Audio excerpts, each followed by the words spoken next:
प्रधानमंत्री नरेंद्र मोदी आज से तेलंगाना, तमिलनाडु और कर्नाटक के 2 दिवसीय दौरे पर। तेलंगाना में 11,000 करोड़ रुपए से अधिक लागत की कई विकास परियोजनाओं की दी सौगात। पीएम ने सिकंदराबाद रेलवे स्टेशन से सिकंदराबाद तिरुपति वंदे भारत एक्सप्रेस को हरी झंडी दिखाकर किया रवाना।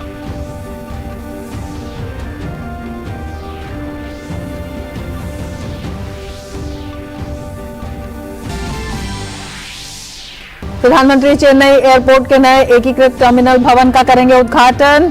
MGR Chennai central railway station पर चेन्नई कोयंबटूर वंदे भारत एक्सप्रेस को हरी झंडी दिखाने के साथ ही कई अन्य रेलवे और सड़क परियोजनाओं का भी करेंगे उद्घाटन।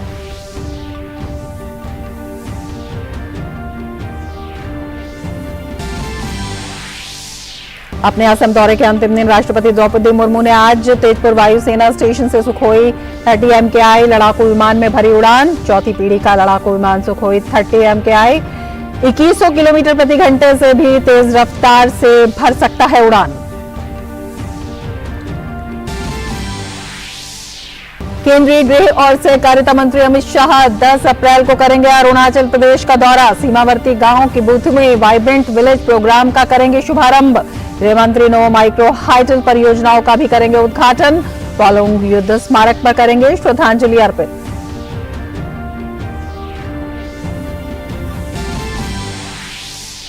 प्रधानमंत्री मुद्रा योजना के 8 साल पूरे हुए। योजना के तहत छोटे स्तर पर व्यवसाय करने वाले करोड़ों लोगों को बैंकों से बेहद कम ब्याज पर मिला है ऋण। योजना ने महिला सशक्तिकरण के साथ ही रोजगार सृजन में भी लिखी सफलता की नई इबारत।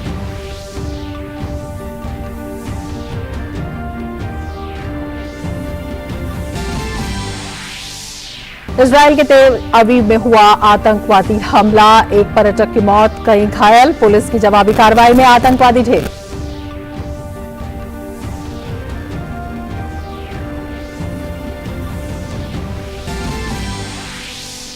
और आईपीएल में आज पहले मुकाबले में राजस्थान रॉयल्स का सामना दिल्ली कैपिटल्स से, जबकि दूसरे मैच में मुंबई इंडियंस और चेन्नई सुपर किंग्स होंगे आमने सामने।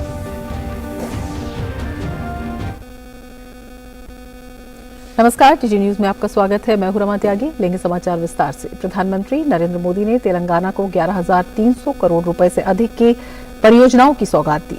प्रधानमंत्री ने 7,850 करोड़ रुपए से अधिक की 5 राष्ट्रीय राजमार्ग परियोजनाओं की आधारशिला रखी।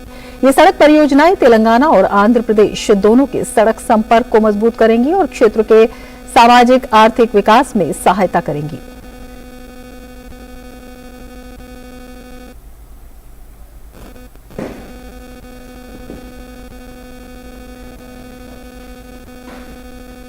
प्रधानमंत्री ने हैदराबाद के एम्स बीबीनगर की आधारशिला रखी। ये देश भर में स्वास्थ्य के बुनियादी ढांचे को मजबूत करने के प्रधानमंत्री के दृष्टिकोण का प्रमाण है। एम्स बीबीनगर 1,350 करोड़ रुपए से अधिक की लागत से विकसित किया जा रहा है। एम्स बीबीनगर की स्थापना तेलंगाना के लोगों को उनके दरवाजे पर व्यापक, गुणवत्तापूर्ण और समग्र तृतीयक देखभाल स्वास्थ्य सेवाएं प्रदान करने की दिशा में एक महत्वपूर्ण मील का पत्थर है।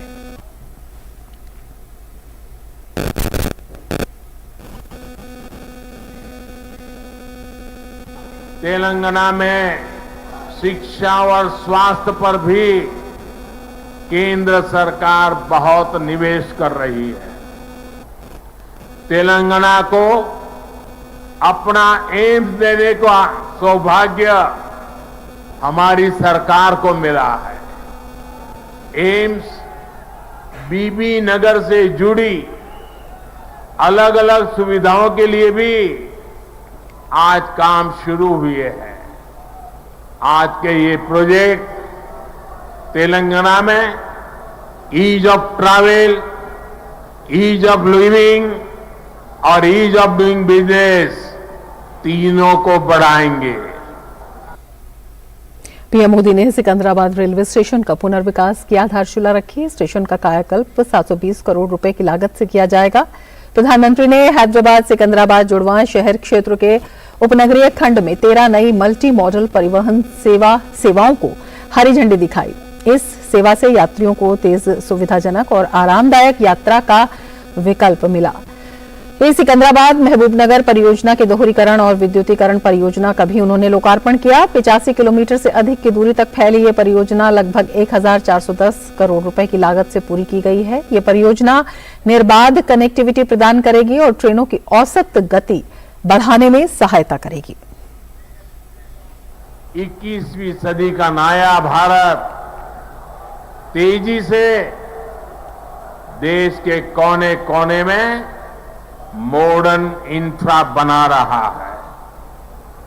तेलंगाना में भी बीते 9 वर्षों में रेलवे बजट में लगभग 17 गुना की वृद्धि की गई है।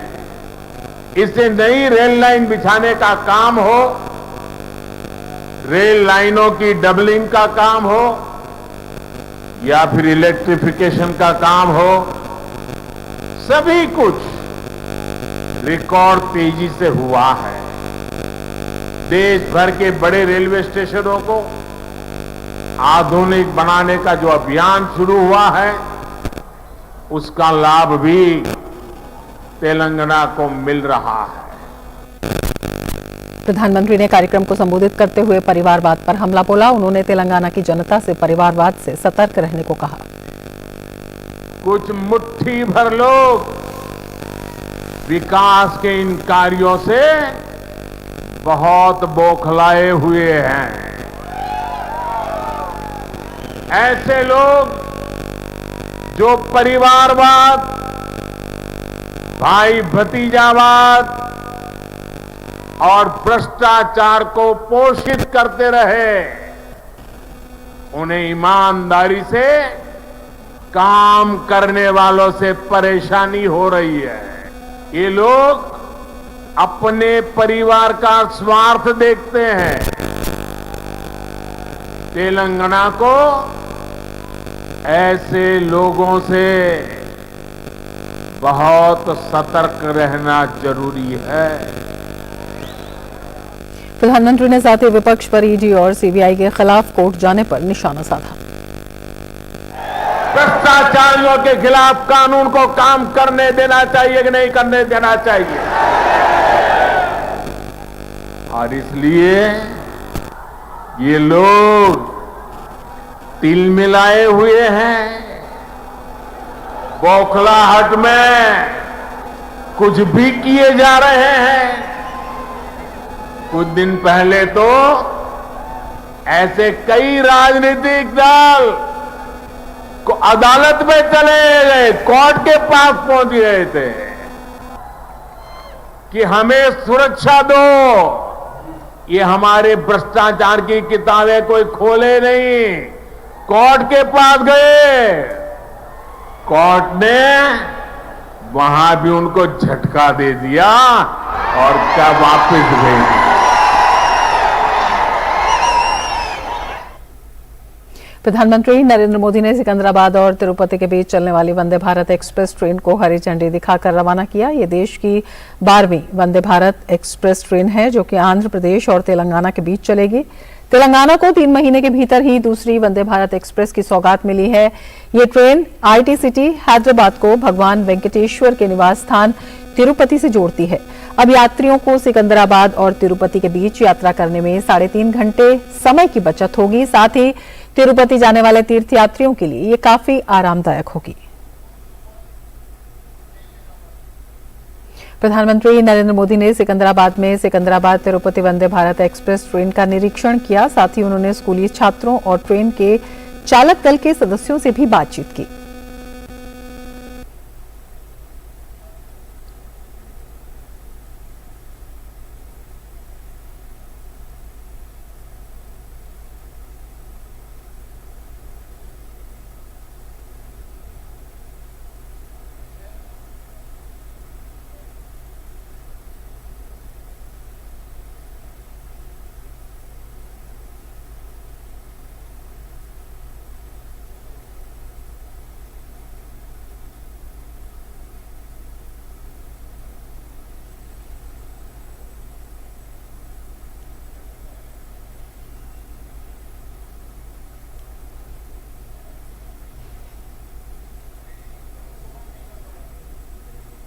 तेलंगाना के बाद प्रधानमंत्री नरेंद्र मोदी आज तमिलनाडु पहुंचेंगे। प्रधानमंत्री चेन्नई में एयरपोर्ट के नए एकीकृत टर्मिनल भवन का उद्घाटन करेंगे।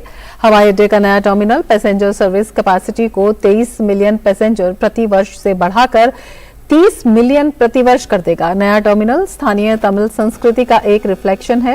एयरपोर्ट की नई बिल्डिंग में कोल्लम साड़ी मंदिर के साथ तमिल संस्कृति को दिखाया गया है। ये बिल्डिंग तमिल कल्चर के साथ प्रकृति के जुड़ाव को दर्शाती है।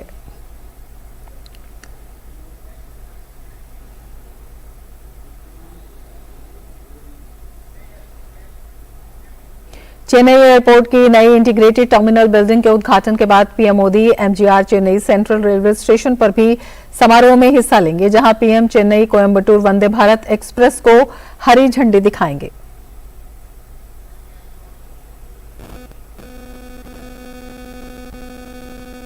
प्रधानमंत्री चेन्नई में श्री रामकृष्ण मठ की 125वीं वर्षगांठ समारोह में भी भाग लेंगे।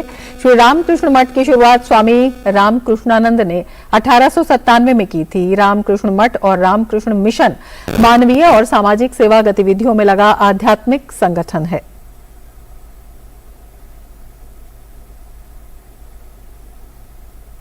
बांदीपुर टाइगर रिजर्व प्रधानमंत्री नरेंद्र मोदी का स्वागत करने के लिए तैयार है। पीएम इंटरनेशनल वी कैट्स अलायंस की कल शुरुआत करेंगे और टाइगर रिजर्व के फील्ड डायरेक्टर से बातचीत करेंगे। हमारे संवाददाता तापस भट्टाचार्य ने बांदीपुर टाइगर रिजर्व के field director doctor Ramesh Kumar से खास बातचीत की।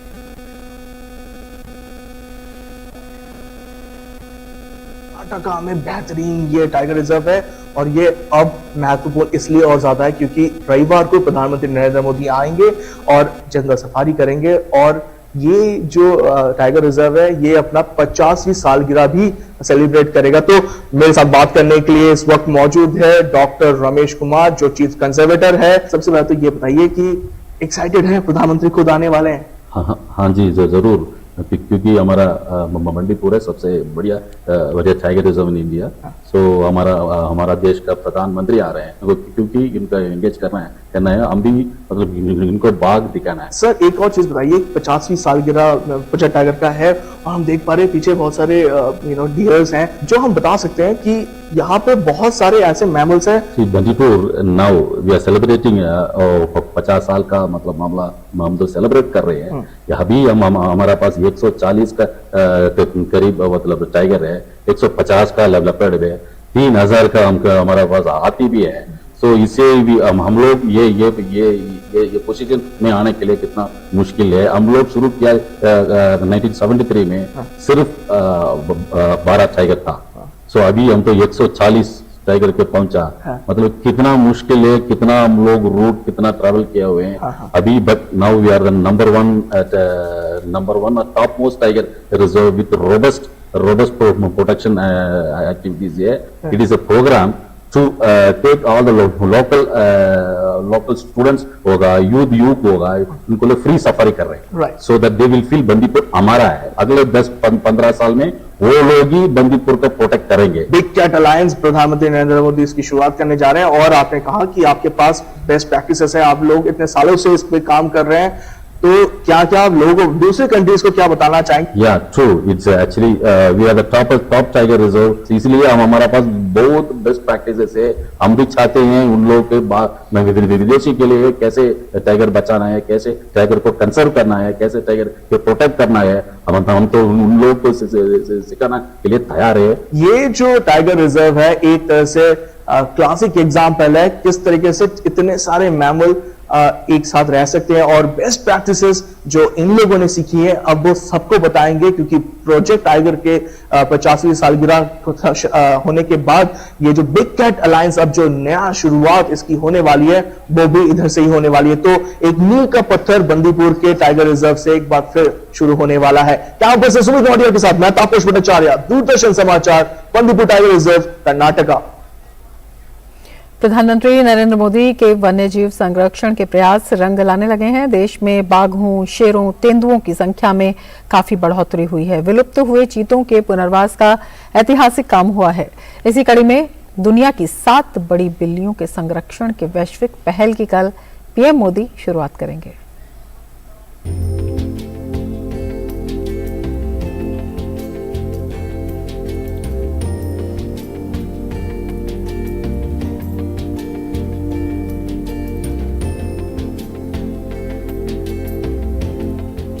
प्रधानमंत्री मोदी के कार्यकाल ने देश में वन्य जीवों के संरक्षण की पूरी तस्वीर बदल दी है।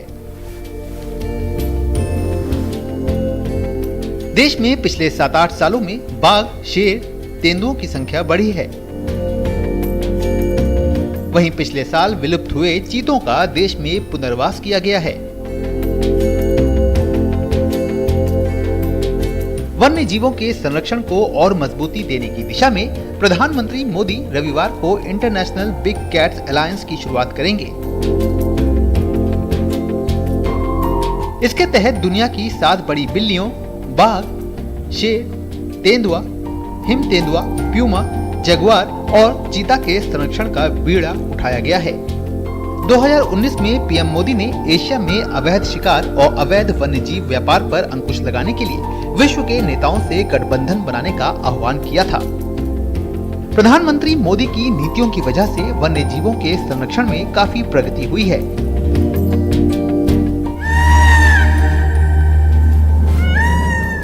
मोदी सरकार बनने के बाद से देश में संरक्षित क्षेत्र भी बढ़ा है। 2014 के बाद देश में बाघों की आबादी में 33% की बढ़ोतरी हुई है। 2014 में बाघों की संख्या 2226 थी, जो कि 2018 में बढ़कर 2967 हो गई।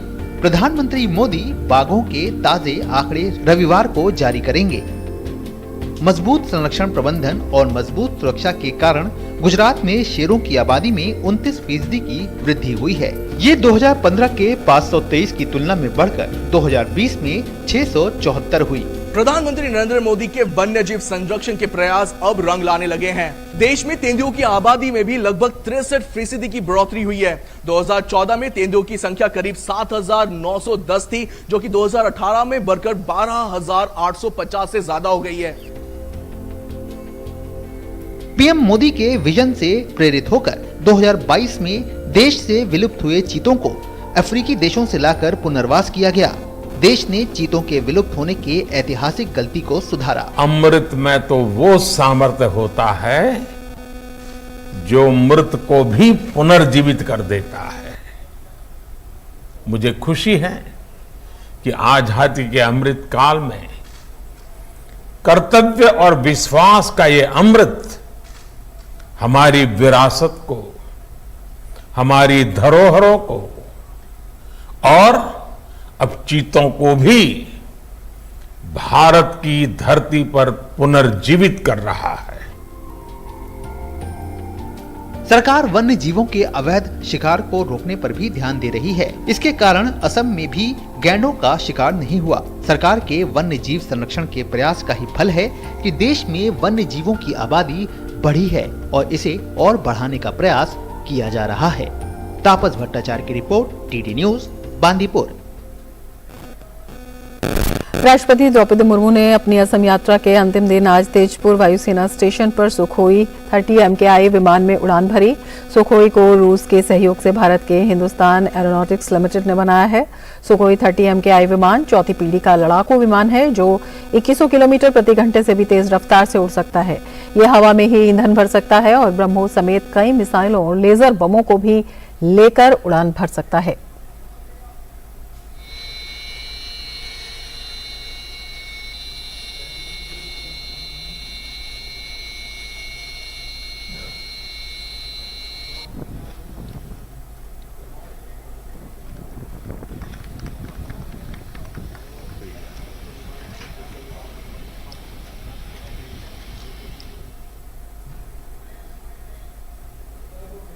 इससे पहले तेजपुर वायुसेना स्टेशन पहुंचने पर राष्ट्रपति द्रौपदी मुर्मू को गार्ड ऑफ ऑनर दिया गया। पूर्वी वायु कमान के प्रमुख एयर मार्शल SP धारकर राष्ट्रपति की उन्होंने अगवानी की। इस मौके पर राज्यपाल गुलाबचंद कटारिया और मुख्यमंत्री हेमंत बिस्वा शर्मा भी मौजूद रहे।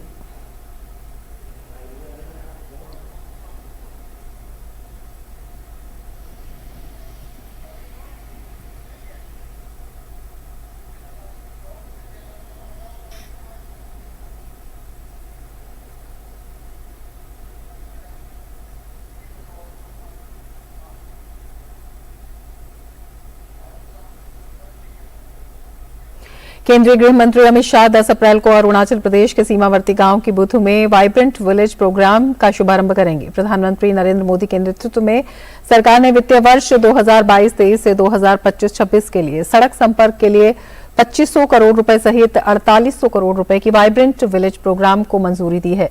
माना जा रहा है ये योजना सीमावर्ती गांव में रहने वाले लोगों के जीवन की गुणवत्ता में सुधार करने में मदद करेगा और लोगों को अपने मूल स्थानों में रहने के लिए भी प्रोत्साहित करेगा, जिससे गांव से पलायन को रोका जा सके और सीमा की सुरक्षा को बढ़ाया जा सके।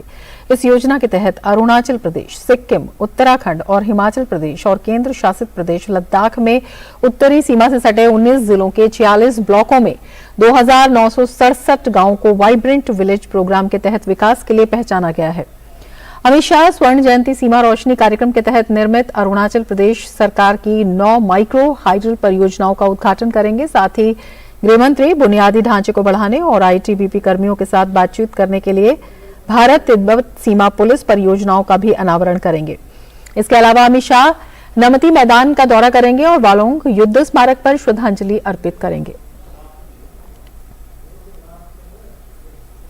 आज प्रधानमंत्री मुद्रा योजना के 8 साल पूरे हो गए हैं। 8 अप्रैल 2015 को शुरू हुई ये योजना लगातार छोटे व्यवसायों को सहारा देती आई है। इस योजना के तहत बेहद छोटे स्तर पर व्यवसाय करने वाले लोगों को सरकार की मदद से बैंकों से बेहद कम ब्याज पर ऋण मिलता है।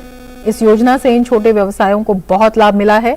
अब तक 23.2 लाख करोड़ की राशि के 40.82 करोड़ से अधिक ऋण स्वीकृत किए गए हैं। योजना के तहत लगभग 68% खाते महिला उद्यमियों के हैं और 51% खाते अनुसूचित जाति, अनुसूचित जनजाति के हैं और अन्य पिछड़ा वर्ग के उद्यमियों के हैं। मुद्रा योजना ने जमीनी स्तर पर बड़े पैमाने पर रोजगार के अवसर पैदा करने में मदद की और भारतीय अर्थव्यवस्था को बढ़ावा देते हुए गेम चेंजर भी साबित हुई है। आगे बढ़ेंगे। देश के युवाओं को स्टार्टअप और स्वरोजगार के प्रति प्रोत्साहन देने के लिए सरकार प्रधानमंत्री मुद्रा योजना चला रही है। सरकार इस योजना के तहत ग्रामीण इलाकों में नॉन कॉर्पोरेट छोटे उद्यमों को शुरू करने और विस्तार के लिए 10 लाख रुपए तक का लोन देती है। मुद्रा योजना के तहत मिलने वाले लोन को 3 कैटेगरी में बांटा गया है: शिशु लोन, किशोर लोन और तरुण लोन।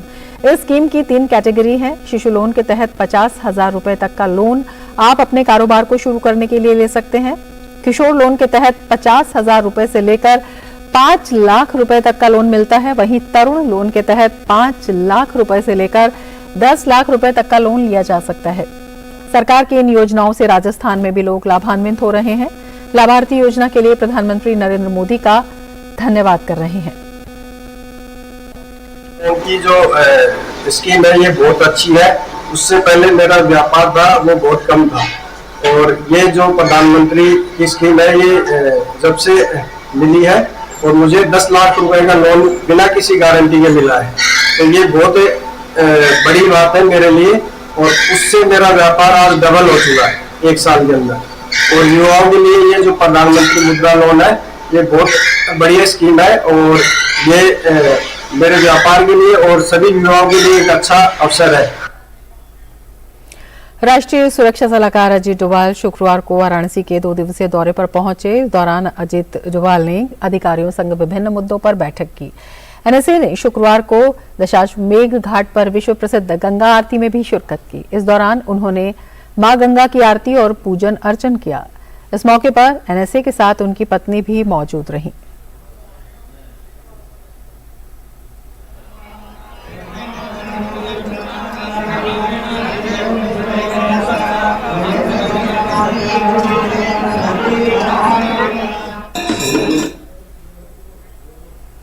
अडानी मुद्दे पर जेपीसी जांच की मांग को गलत बताने के बाद एनसीपी चीफ शरद पवार ने आज शनिवार को मुंबई में एक प्रेस कॉन्फ्रेंस की। शरद पवार ने एक बार फिर जेपीसी जांच पर विपक्ष की मांग को गलत ठहराया। शरद पवार ने कहा, एक जमाना ऐसा था जब सत्ताधारी पार्टी की आलोचना करनी होती थी तो हम टाटा बिरला का नाम लेते थे। टाटा का देश में योगदान है। आजकल अंबानी अडानी का नाम लेते हैं। उनका देश में क्या योगदान है, इस बारे में सोचने की आवश्यकता है।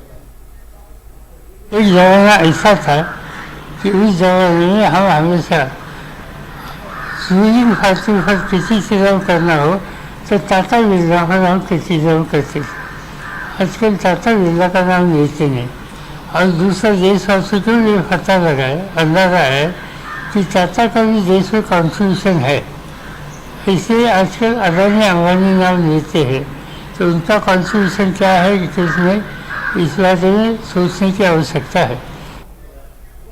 एआईएडीएम के नेता सीटीआर निर्मल कुमार ने कांग्रेस पर गंभीर आरोप लगाते हुए ट्वीट किया है कि तमिलनाडु कांग्रेस के नेता का कहना है कि एक बार सत्ता में आने के बाद वे राहुल के खिलाफ फैसला देने वाले जज की जीभ काट देंगे और हमेशा की तरह तमिलनाडु पुलिस के अधिकारियों ने कोई कार्रवाई नहीं की है। वहीं इससे पहले तमिलनाडु के डिंडीगुल में कांग्रेस पार्टी ने शुक्रवार को राहुल गांधी के समर्थन में प्रदर्शन किया था। इस दौरान डिंडीगुल के कांग्रेस जिलाध्यक्ष मणिकानंद ने कहा था कि 23 मार्च को सूरत कोर्ट के जज ने हमारे नेता को 2 साल की सजा सुनाई है। उन्होंने जज को धमकी देते हुए कहा कि जस्टिस वर्मा, जब कांग्रेस की सरकार आएगी हम आपकी जुबान काट लेंगे। हमारे नेता को जेल भेजने वाले आप कौन होते हैं? वहीं डिंडीगुल पुलिस ने बताया कि जज को धमकी देने वाले बयान को लेकर कांग्रेस नेता मणिकानंदन के खिलाफ मुकदमा दर्ज कर लिया गया है और जांच की जा रही है।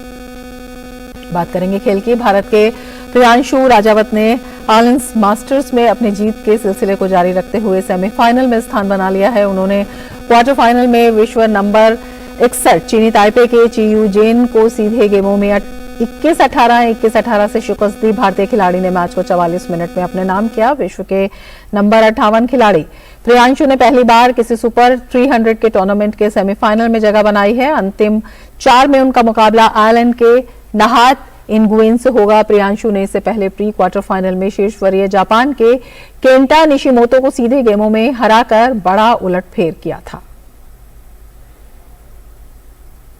इसके साथ ही इस बुलेटिन में फिलहाल इतना ही। नमस्कार।